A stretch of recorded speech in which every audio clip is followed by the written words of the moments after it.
Hey guys, how's everybody doing? Nice to see everybody waking up. I actually just got in last night about 11:30, so I missed the party last night. But I'm at, what's that? You can fix that, yeah. Well, hey, first of all, my name is Bob Wheeler. Let me tell you who I am, a little bit about myself, and I'm going to ask a couple of questions, just kind of get a feel for the audience that's here, and then we're going to talk about how to hack the job hunt, basically how to become a better job seeker in the cybersecurity infosec market. Again, my name is Bob Wheeler. I work for a company called CyberSecJobs.com, and what we are is we're a job board and job fair company. It's a niche company, means it focuses specifically on infosec and cybersec positions. Recruiters use us to search databases to reach out for folks.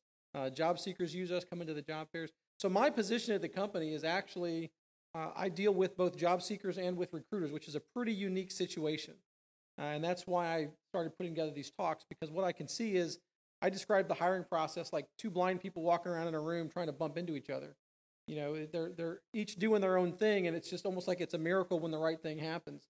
But if more people can understand that, the more recruiters can understand the job seekers, that's great, right? And we help recruiters do that.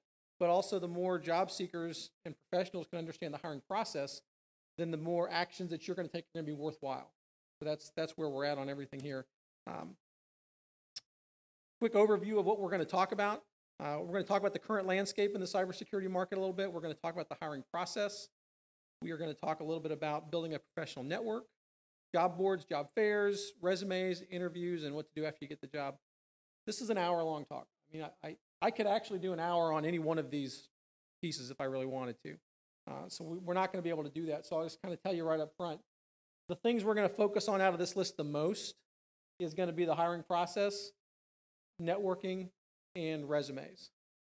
Afterwards, if anybody wants to talk about other things and get into more detail, happy to do that. But that's going to be the big focus of this first hour here, or the only hour here.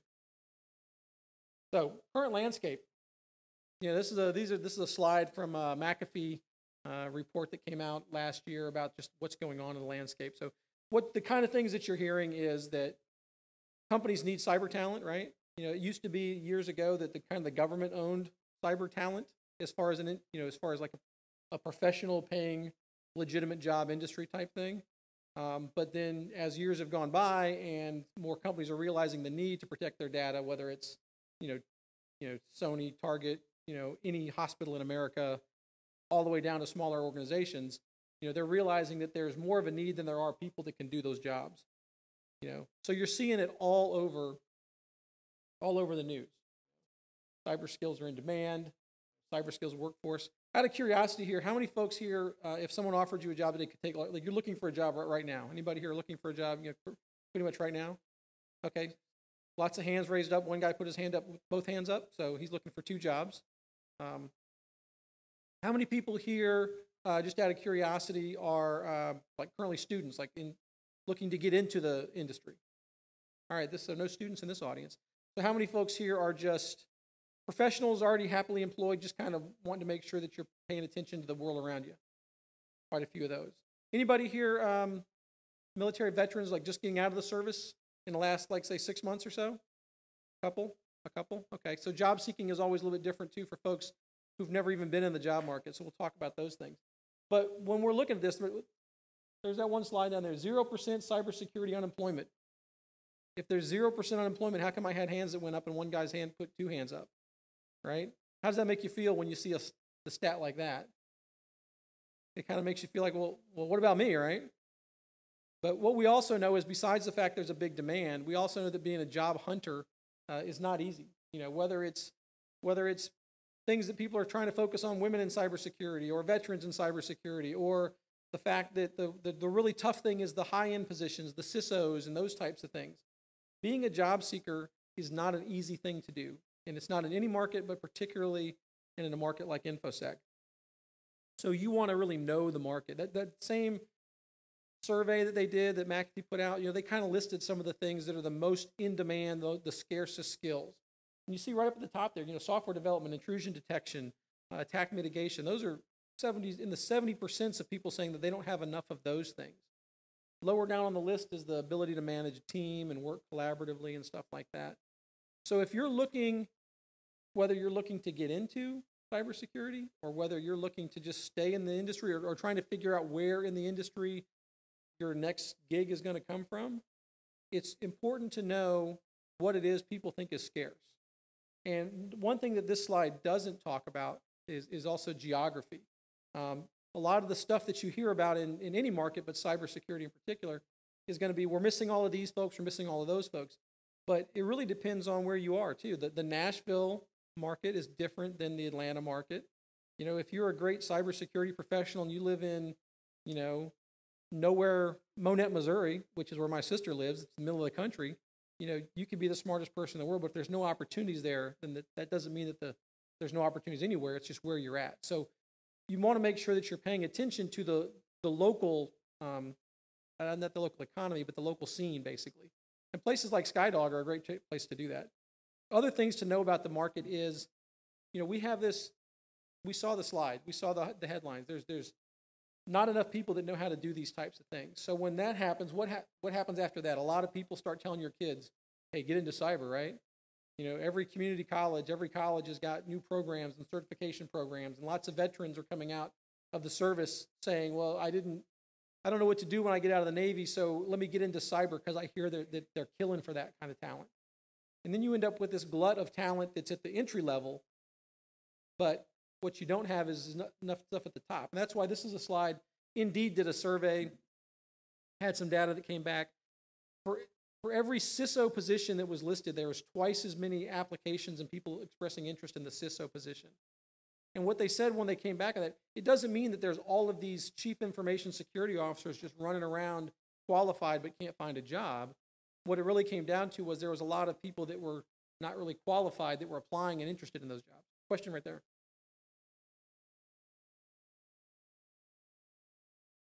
Uh-huh.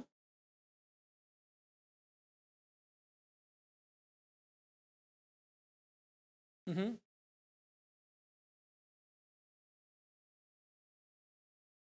Yeah, that's, when I talk to job seekers and when I talk to recruiters, absolutely. And this is what this slide's also saying, is that people, because of the prestige, because of the money, because of whatever, people are in search of those management positions. But when you understand a pyramid of any kind of business, you know, you have one manager and lots of people doing the work. And that what these businesses need is they really are looking for that magic bullet of the senior person, senior enough to know what they're doing, but junior enough to still have do the hands-on work. That's what they can't find. Yeah.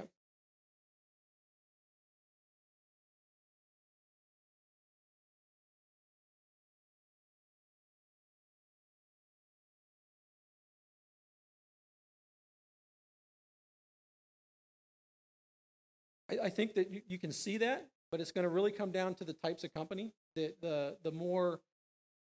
The bigger companies, you know, we work with a lot of government contractors as well as other non-government contractors. But when you get into the really big, the General Dynamics, I'm not picking on them at all. They've got more of a defined track of what a management person is. And then you see a lot of companies, smaller to mid-level companies, that will allow people to do more hands-on because they need that. And that's something that was a job seeker. Too many job seekers will inadvertently like pass up talking to smaller to mid-sized companies because they haven't heard of them, or they're afraid of the stability of the company. But as a job seeker, and this is not on our slides, but it's a great point, you want to know yourself. And if you're the kind of person that wants to do lots of different things and keep your hands in lots of different pots, sometimes smaller companies are where it's at for that because they need that. But at a bigger company, they're like, no, we've hired you to do this. We're going to hire them to do that. Never the two shall meet type thing. So this is going to come down when we talk professional networking is finding out, well, how does your company do it? So does that answer your question? Yes.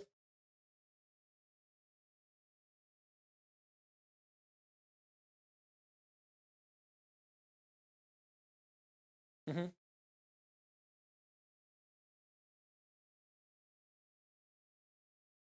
Yeah.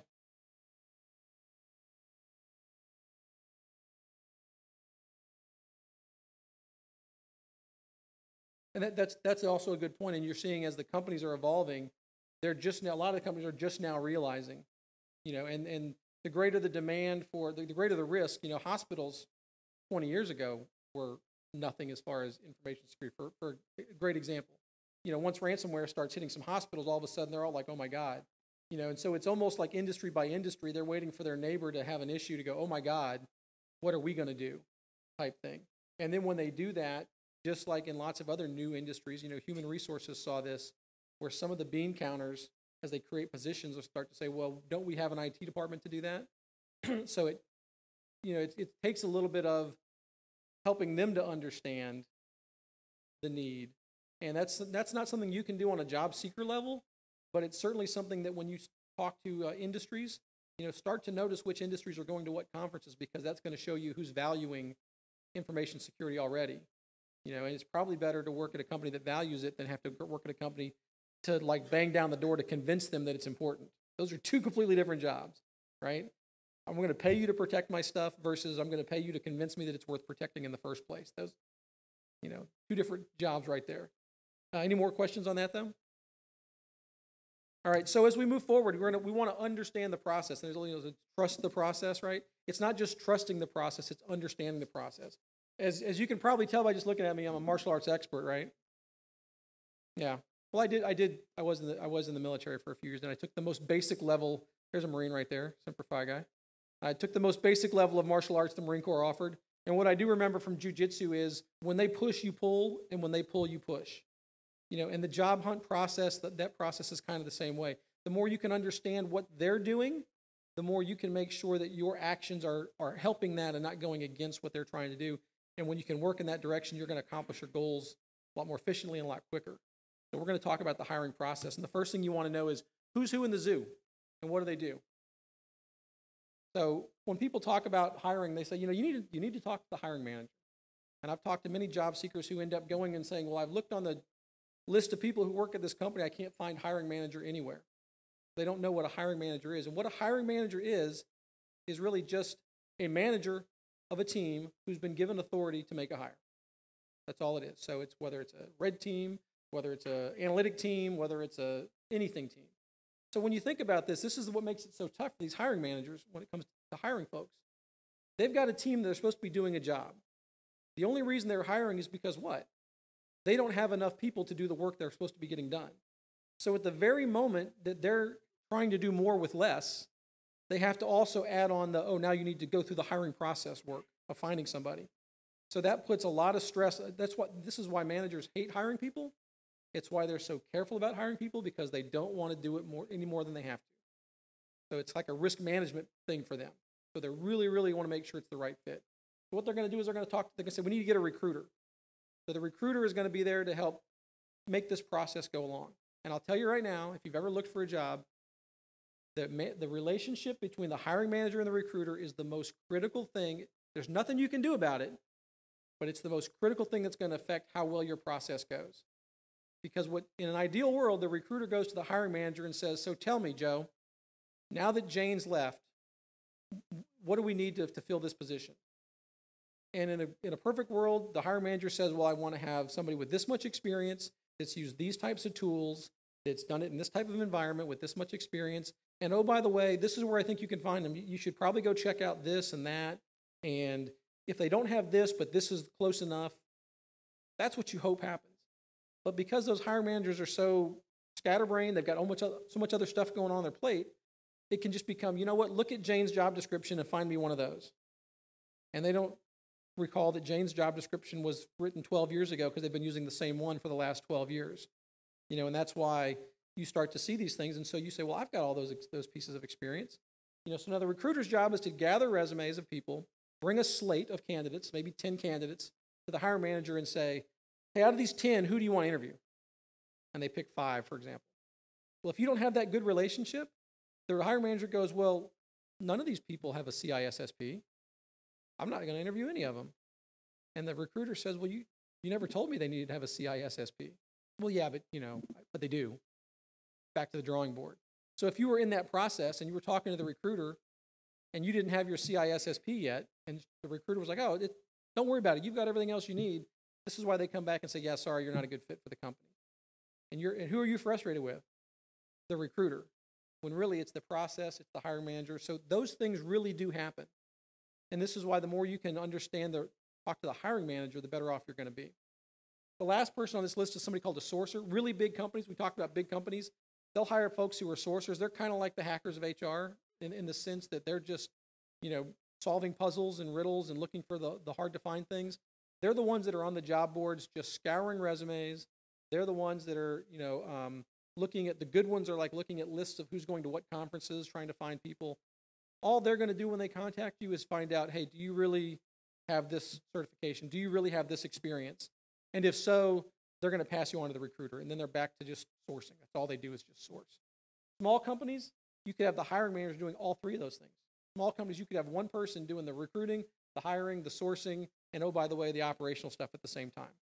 But all of those things are still happening, just depends on who's doing what.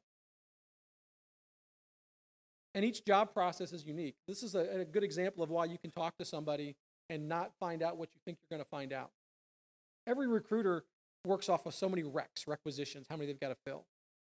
You could have recruiters working for more than one hiring manager filling more than one requisition. Recruiter A down there, 4 jobs with 2 different hiring managers.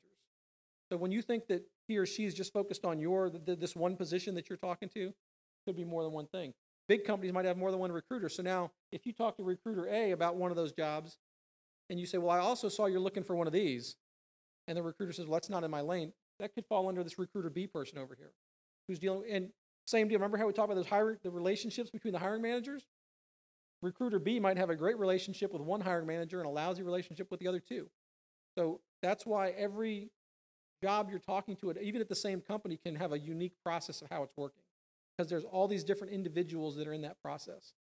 How many of you folks have ever talked to a recruiter and been frustrated because they have really no idea what it is that you do? Probably everybody, right? Probably all you folks.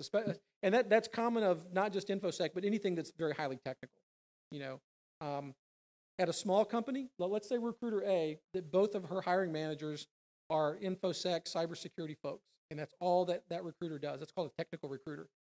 Good chance that recruiter is going to be able to at least talk pretty smartly about, what this is, what that is, what the difference between this is, and those types of things. Recruiter B, let's say that he's a recruiter. 2 of those one hiring manager is looking for logisticians.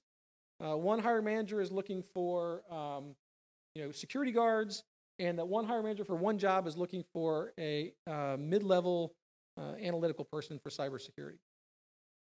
This is why you have a recruiter that he or she's trying to find these 5 different jobs for 3 different managers, may not really know everything that you want them to know.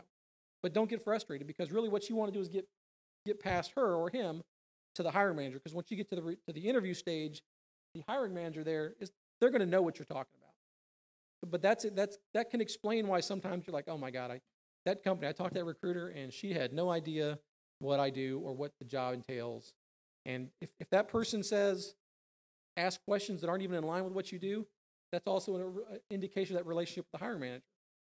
Could be an indication of the whole company's culture. I mean, think about that when you're doing things, but don't just ignore it completely and say, well, they're all just screwed up. If it's a good company, just keep on trying to meet folks and talk to people. So preferred sources of hire. I said recruiting and hiring is a risk management process. Different ways to find people. The first way is internal promotions. Hey, Jane just left. Joe was her second in command. Jane's gone. Joe moves up. That's the best way, right? I think everybody would agree to that, right? Why is that? And the hiring manager doesn't want to have to do this again, right? So if you don't have that set up, or maybe Joe says, you know what, hey, I don't want that job. I'm happy where I'm at. Whatever the case may be, stage 2 is internal referrals. Hey, everybody who works here, who do you know? Anybody here been asked at their company to recommend somebody? Back there in the corner, you said you raised your hand. What does it feel like when you get asked to refer somebody? What kind of pressure does that put on you?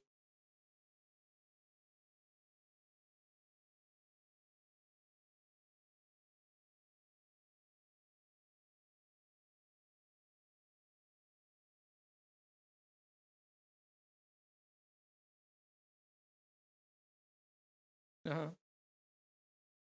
Then what I'm getting at is, when they ask for those referrals, are you going to refer just anybody? Well, and why would you not refer just anybody? Because it looks bad on you. And if you hire somebody, looking for a database administrator, and this gentleman sitting next to you, you met him at SkyDog, says, that's what I do. And you say, hey, we should hire this guy, you know. And then he doesn't last 6 weeks. How do you feel? Pretty lousy, right? So internal referrals are not just, I just met somebody. It needs to be somebody, to get one of those internal referrals, they need to really know you and trust you because they're putting their reputation on the line to get that. And that's what the company's kind of counting on. They're kind of counting on you to be a little bit judicious on who you recommend. Third stage of hire. Couldn't find anybody the first two. Now we're going to go to people they find, people they reach out to. That's when you get those recruiters and the sources on the resume, on the job boards, looking at the resumes, because they're going to look around and say, okay, it looks like they've got this, this is worth me talking to them about. That's how they're going to reach out. They're going to go to the job fairs because they can talk to you because you've gone to the job fairs. They might even be at a place like SkyDog looking for people because they get a chance to see what you're doing.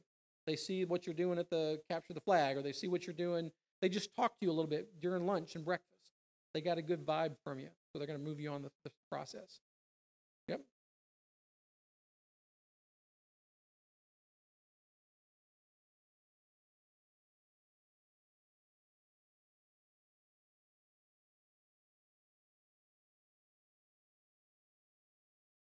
Amen.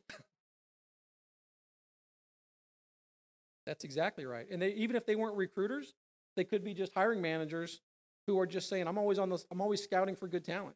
And that's why they go to those things.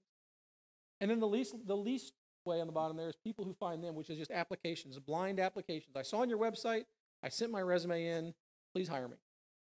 Right? So that's where they go to last, because they haven't. So most hiring managers start there. That's where the hiring managers start, because it's risk management. But unfortunately, most job seekers start down there. So the question is, how can you as a job seeker get from not just sending out blind applications to companies that you've never heard of, to actually either being first of all, you can move up by going to places like SkyDog, or going to job fairs that are niche job fairs. We'll talk about those in a little bit. Or putting your resume onto the right kind of job board, that'll help. You can even move up there to the internal referrals like we talked about, because you met people at a capture the flag, or you talked to somebody. And then once you're in a good company, after all that stuff, you can become one of those internal promotions maybe. That's the way a job progression really works. So you can't just linger at the bottom of just, I sent out 300 applications, I don't know why nobody's hiring me. This is where you've got to get out and build that network. Networking. How many people here love to network? I'm not talking about like computer networking. I'm talking about like talking to people. There's a lot of folks who do it. How many people here hate networking? There's people that hate doing it too. There's nothing wrong with that. Things you want to know though, it's not a dirty word. It's not just running around, meeting everybody and picking up every business card. There's something called strategic networking. And it's really networking, honestly, the best way to network is to what I call marinate in your job. Just be out there and do stuff, It's professional development. It's teaching classes. It's also learning. It's asking questions when you're going to places. Hey, show me how this works. Because when you do those things, that's how people are going to figure out where you are and how you might be a good fit in their company. Volunteering, and just being, and people who are in InfoSec, by your nature, I'm not going to label a whole industry, but you're generally, curious people. You want to know how things work, and so this is why it's so important to come out and just talk to people, because that's how you're going to eventually get to the point to where when they say, hey, I need somebody, instead of just saying, well, I met this guy at SkyDog yesterday. He said, no, I met this guy at SkyDog last year. I saw him do these things. We connected on Twitter. I also saw him when we went down to, this other event in Nashville or something like that. And I happen to know that he's looking for some position. He might be, now all of a sudden you truly are that internal referral because they got to know you. Because it's not what you know, it's who you know. Have I heard that? Is that fair? Does that sound like it's fair? Sometimes it's fair. Sometimes people say, well, that's not fair because I don't know anybody, right? Because what it comes down to, if you're a genius and you don't know anybody, then nobody knows you're a genius. And that's just the fact, right? And to get a job, you need to be known. But it's also not just, who you know, it's also who knows you. And like we said, it's how well they know you. Because if you're an idiot that knows a lot of people, then a lot of people know you're an idiot. So it's not just knowing people, it's also knowing that, and that they can know that they can trust who you are and what you're doing.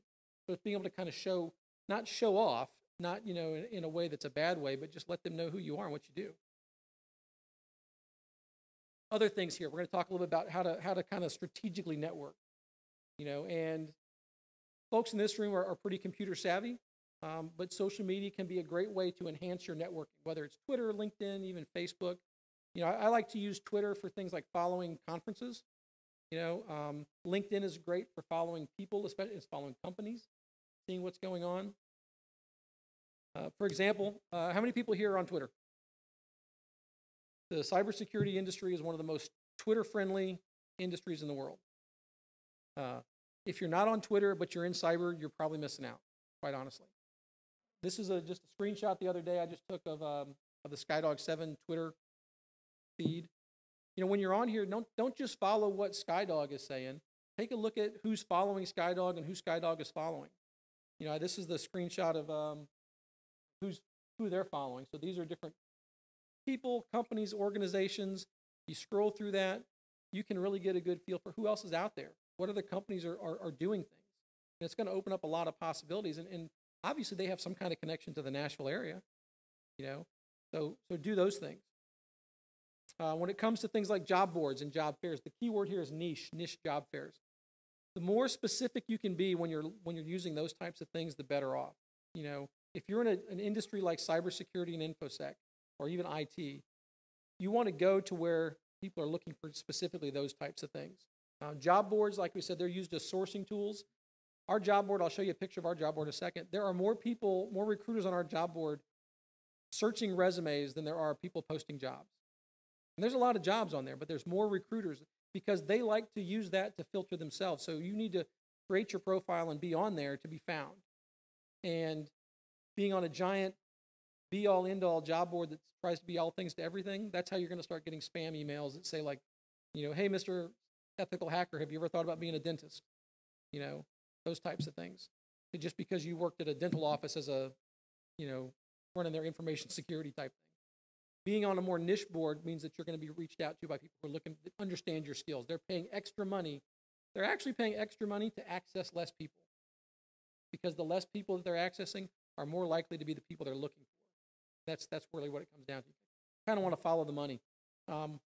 Same thing with job fairs. The more niche the job fair, if you go to, our company does job fairs at lots of different events. We did a job fair down in Huntsville at the National Cybersecurity Symposium a couple months ago.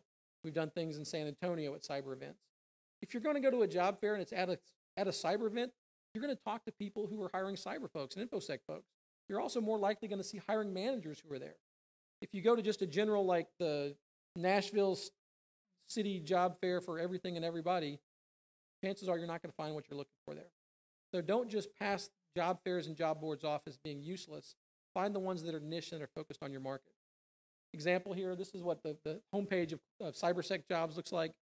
See the types of jobs that are on there are specific to the community that you guys work with. If you're a recruiter and you run some keyword searches, this is the way things pop up. I ran a search for something, I forget what I was looking for the other day. Took a screenshot, but it comes up this way. So if you're a recruiter and says, oh, here's 49 of the resumes you're looking for. What I want to get on this, no matter whether you use this job board or any other job board, fill out your profile completely. Because this is what's going to make them decide whether to open your whole resume up or not. In this particular case, people listed, we allow you to list your key skills. Some people don't, they just see your resume. And if you're the recruiter scrolling through 49 different of these things and somebody just doesn't want to play the game, they just keep scrolling. Because all they got to do is bring 10 resumes to that hiring manager to look like they're doing their job the right way, right? So play the game the right way. Understand the tools they're using and then help them use those tools efficiently. Same deal with job fairs. If you're going to go to a specific niche job fair, most good job fairs will list the companies that are going to be in attendance, and they're going to also list the kind of jobs that those companies are looking for. Screenshot here of the job seeker handbook from our event down in San Antonio this summer. So if you were a cybersecurity engineer or a test engineer or any of those other things, and you walked up to Abacus, you're much better off walking up and saying, hey, I do these things. I'm a cybersecurity engineer. I want to talk about that position. And you have a good thing going on because the recruiters that are there are prepared to talk about those positions. So that's why you want to do a little bit of homework for the job fair pieces. All right. We're going to jump into resumes now, which this is a little bit more A lot of people like to talk about resumes. It'd be very helpful. Any questions on what we've covered so far before I jump into resumes? So, resumes. They don't get you jobs. Resumes get you interviews. They're designed to be a piece of paper or a file taken to the human resource manager, or to the hiring manager, I'm sorry, who says, yes, I want to talk to Joe. I want to talk to Susie, right? That's what they're designed for. They don't need to tell the whole story of your life. It's not a biography. You want to just focus in on the job that you want to do. The more you know about the job that they're looking for you to do, the tools that they want you to use, the skills that they want you to use, you just want to, I'm going to say distill versus dilute. You want to distill your resume down to just what they're looking for. Because everything that you want them to keep saying yes, yes, yes, as they're reading it, and not saying, whatever, not important. One yes surrounded by 12 not importance doesn't look very good. It just doesn't make you look good. So you want to list your key skills right up front. I'll show you this in a second. Remember that when you're listing things, responsible for, that's not an accomplishment. You want to list your accomplishments, saying that you were responsible for the entire, for the entire, CISO, the entire information security apparatus for a hospital. Well, what if that hospital got hacked and had ransomware, and 7 patients died? You were still responsible for it, right? Everybody's responsible for whoever has the job. So you want to just list, you want to list responsible for when you describe the job, but after that, this is when you want to list your specific skills, what you did, tools you used, and what the result was. You want to tell the story of your job, basically, in that. I mentioned diluting versus distilling. Any job, if you know the job that you're applying for, you should be able to get your resume down to 1, maybe 2 pages, because you're going to get rid of lots of extra fluff that's in there. Now, if you're going to put a resume up on a job board, for example, you might maybe 3 or 4 pages, because you want to kind of cover lots of bases. But even if you do that, if a sourcer calls you up and says, hey, Jack, found your resume on CyberSecJobs.com. We've got a position on Red Team, looking for somebody that looks like you. The next thing you want to do is say, send me the job description. I want to send you a resume specific to that position. And then you just basically go through your master resume, take out the stuff that you did otherwise, distill it down so that they've got a resume that just answers those specific criteria. Don't be afraid to ask to send them a different resume focusing on a specific job. If you're new to, I don't want to say new, if you are coming back into the job hunt for the first time and you maybe are a more seasoned job hunter, there's a few things that have kind of changed on resumes. You don't need to list your education right up front unless that's all you've got. If you've got 7 years of experience doing something, list your experience. At the very bottom, you can go ahead and list, bachelor's degree from Middle Tennessee State University or whatever. But especially if your degree has nothing to do with InfoSec, because you got a degree in social sciences in 1992, and since then you've got 20 years experience in information security. You don't want to list bachelor's degree in social sciences right up top. List your experiences first. Now, on the flip side, if you're just now getting into cybersecurity and all you've got going for you at this point is your brand new degree, then list that right up front. But understand what you're creating is an entry-level resume. That's a resume that's focused on getting your foot in the door. You're not going to become a CISO, a team leader, management type position. So understand the differences between those two things. But if you're looking for mid-level or senior level stuff, lead with your experience. There's no need to list references on resumes anymore. Even people who used to put, references available upon request, that basically in the HR world makes you look like a dated job seeker. If they want resumes and they're going to want, if they're going to want recommendations, they're going to ask you for them, and they've got specific ways to do it. A lot of times it's online now where you've got to log in and stuff like that. And then cover letters. A lot of people go back and forth on cover letters. I say that they're only useful if they have a purpose. If there's a reason that you need to tell a story because you were in the Army and you're stationed in Hawaii, but you're applying for a job in Nashville because Tennessee is home, and you want to tell that story quickly, that's a great thing for a cover letter, right? If you've got a lot of experience but haven't been working, but you want to talk about stuff you've done in your own sandbox or the extensive experience you have volunteering and running CFTs or whatever the case, you can put that in a cover letter. But if you're just going to make a cover letter just to make a cover letter, there's no need for that. All you're going to do is run the risk of making spelling and grammar errors.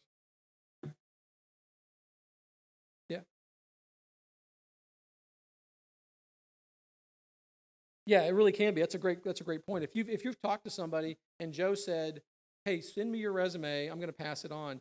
You should go ahead and include a cover letter that says, after I spoke with Joe, I've known Joe, I met Joe at SkyDog. We both ran this, and that. That can be a good use for a cover letter too. Yeah, right there.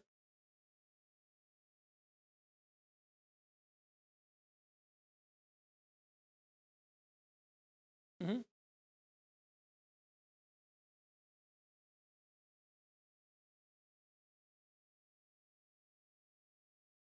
Yeah, and that's really what's replaced the cover letter is a little quick summary section at the top of the resume that just kind of says, "I'm an information security professional with X number of years experience working on blah blah blah blah" type thing. But what you don't want to do is get into the fluff of you know of your summary saying seeking a mid-level management position in a company where I can help you grow your blah blah. Don't fluff it, but you can certainly put a couple of sentences up there at the top.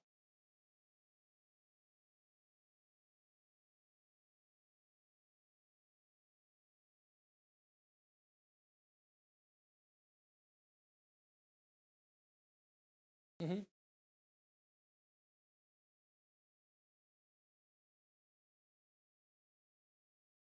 Yeah. It can be. Keep it brief though. Don't take up too much time. Don't make it too long of a paragraph. Here's an example of a resume that I put up here. And what he's talking about, you could put a quick little blurb or a summary above key skills, but you don't want it to be so long that it pushes your key skills down. Listing the key skills right up on top like that makes it easier for the recruiter to say when the manager said, I want somebody with at least 3 years of pen testing experience. Well, it says right there, you want to make sure that in your history you find 3 years in there. You don't want to fake the funk. I got a copy of this, by the way, for everybody. I got a copy of this resume I can hand out afterwards. But this makes it. How many people have you ever heard the stat 6 seconds? Recruiters look at a resume for 6 seconds before they make a determination. Is that fair? Everybody says, no, that's not fair. You know what, though? They're not determining yes or no in 6 seconds. They're determining between no and maybe. If the job that this recruiter was looking for required 10 years experience, in penetration testing, for example, or 7 years experience ethical hacking, it's pretty easy to find out if they've got that or not. If the job required CISSP or a CEH and it's not on there, you can find that out in less than 6 seconds. So it's easy to go to the no pile. In 6 seconds, you go to the maybe pile. And then in the maybes, then they start looking more closely. Go, okay, well, it says here 3 years pen testing experience. Let me figure out exactly what this means. Like, what were they actually doing? Then they get into the more details of it. But you want to make sure that it's easy for them to see what you've got. Then when you get into your actual professional experience, this is where you start.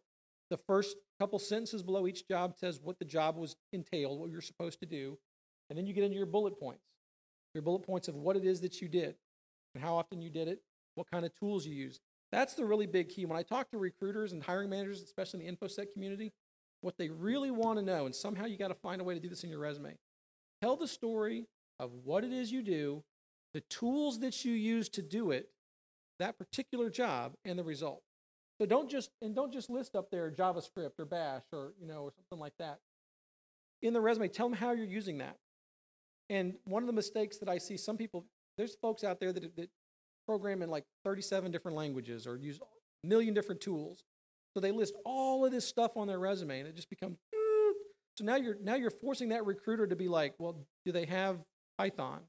Do they have Bash? So is it alphabetical order? How do I find out whether they got that listed? This is why when you know the job, you kind of condense it down to just like 12 or 15 key skills. And don't list up here. This is not where you put management, leadership, all around nice guy. I also like to cook breakfast for the team or something like that. Keep this as the hard skills so that it really reminds them of, yes, this is the person I want to talk to. And like I said, I've got copies of this full example resume that I can hand out after we talk. So interview tips now. So you get to the interview.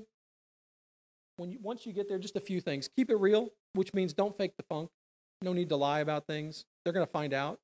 Don't over-exaggerate things. Focus on the job. This is a mistake some people make. When they ask questions like, what's the most impressive thing you've done? They're talking about what's the most impressive thing you've done security, or as it relates to that job. You know, you don't want to get into the, I saved a puppy from drowning in a flood when I was 9 years old. You know, might be a great story, not relevant to the job.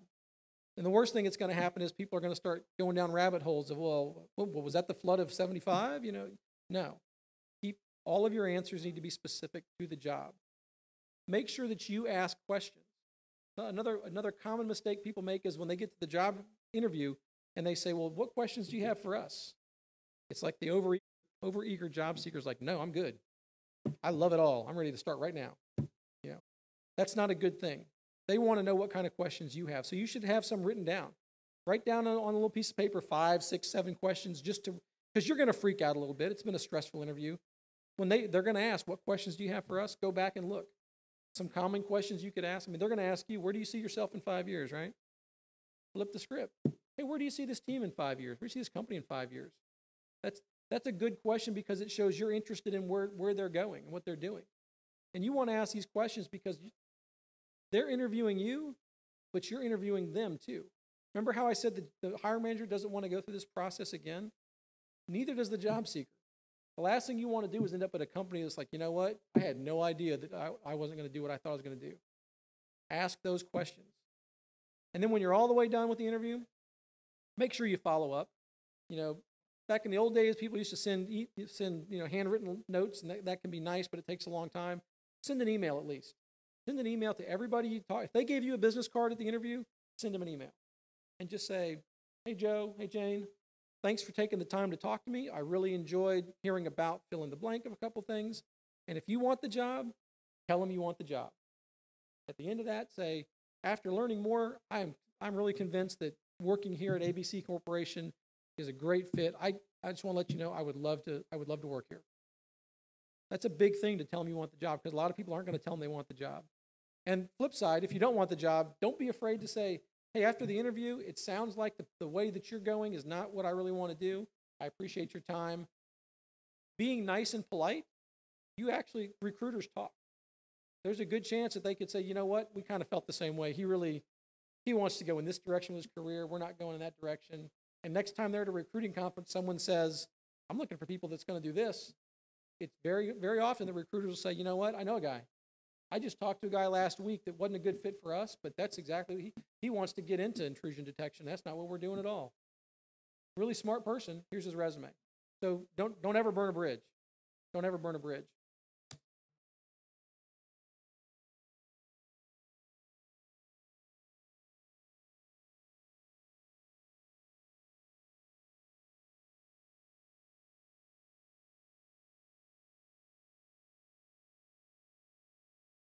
Yeah.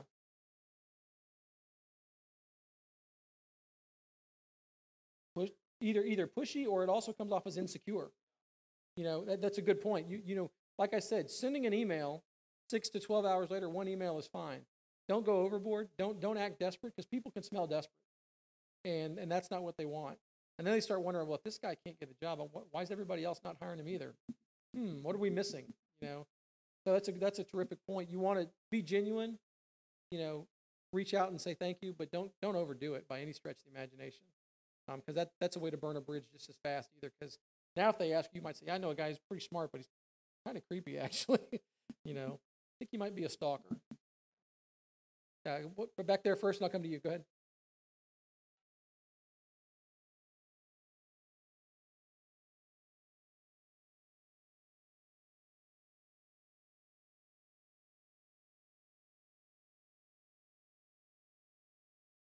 That's not a bad question.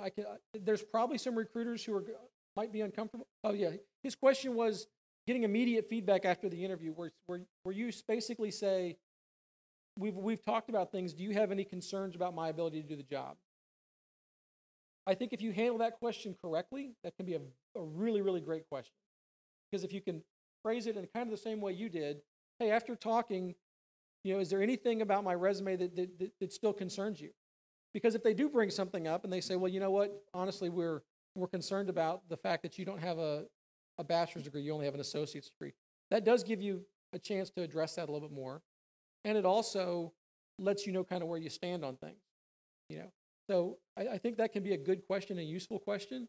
But I also think that depending on the recruiter and the hiring manager, don't be surprised when you flip the script on them, if it freaks them out a little bit. I mean,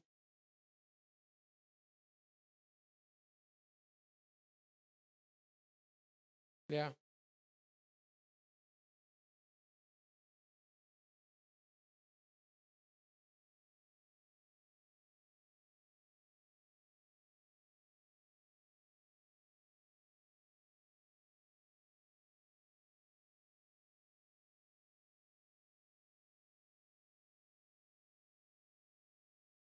Yeah, and that's a good point of how to be tactful when you do it.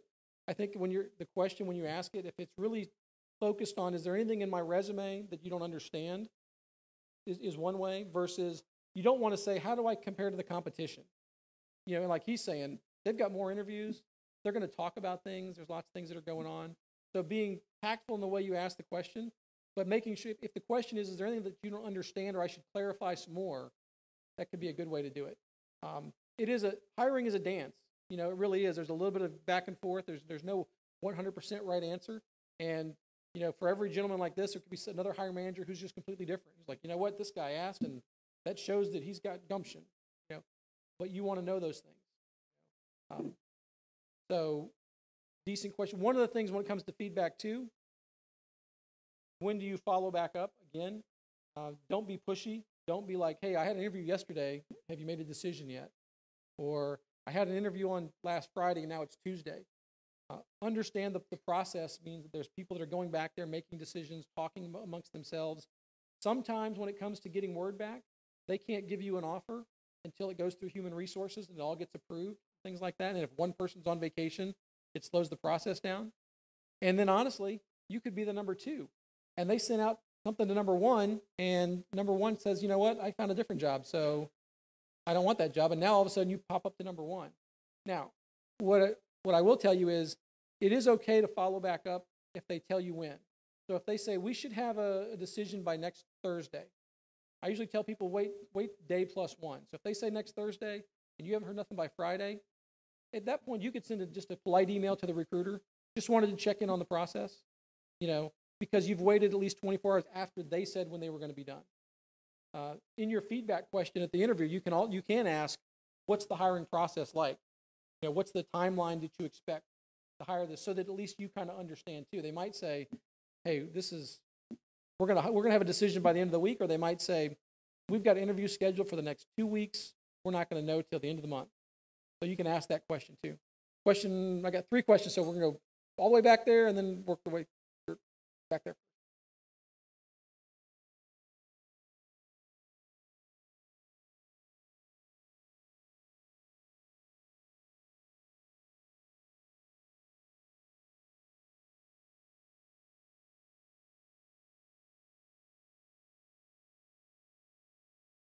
Mm-hmm. Yeah, and as a hiring person, you got to know that there's some companies go faster than others, and for high-end talent, sometimes it goes really fast because they don't want. We actually did a job fair in San Antonio, Texas. We send out the resumes 3 days ahead of time so that companies can go through them and encourage them to come to the job fair. One company hired somebody before the job fair even started. They called. He said, I'm right around the corner. He came in for an interview. They gave him an offer right there because they didn't want him to go to the job fair.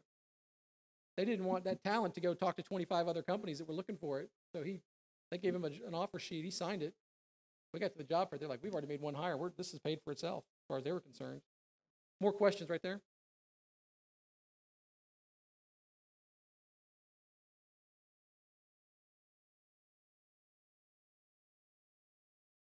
Mm-hmm.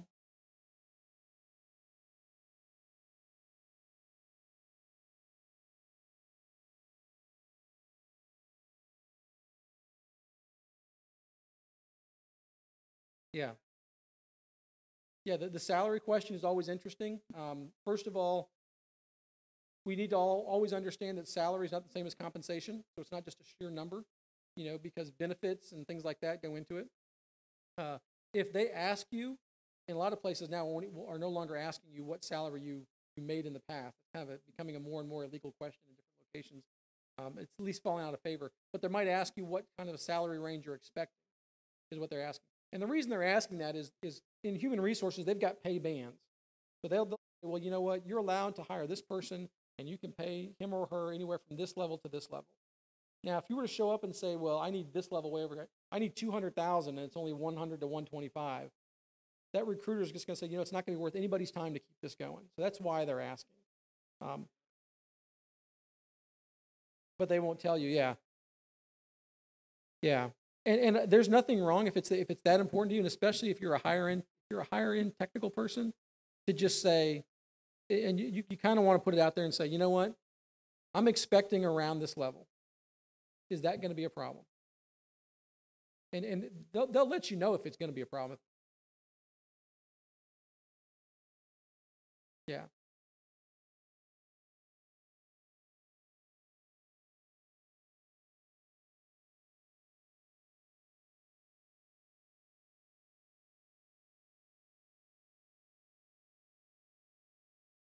Yeah. Yeah. Bigger companies have more latitude to do those things. Question right back there?